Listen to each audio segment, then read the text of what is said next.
The second step, right-mindedness. What now is right-mindedness? It is thoughts free from lust, thoughts free from ill will, thoughts free from cruelty. This is called right-mindedness. Now, right-mindedness, let me tell you, is of two kinds.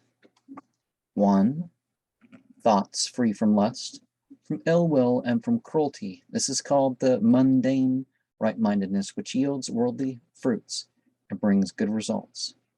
Two, but whatsoever there is of thinking, considering, reasoning, thought, ratiocination, application, the mind being holy, being turned away from the world, conjoined with the path, the holy path being pursued. These verbal operations of the mind are called the ultra-mundane right-mindedness, which is not of the world, but is ultra-mundane, and conjoined with the paths.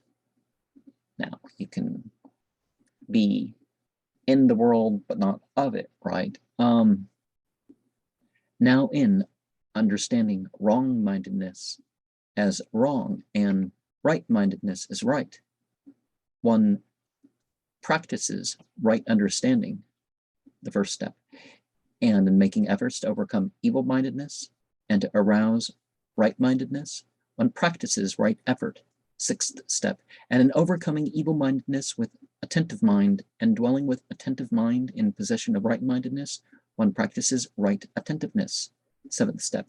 Hence, there are three things that accompany and follow upon right-mindedness, namely right understanding, right effort, and right attentiveness.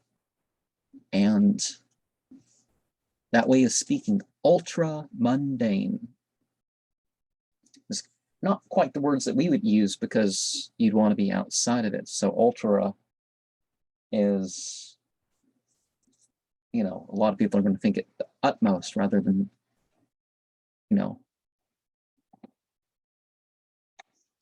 not mundane.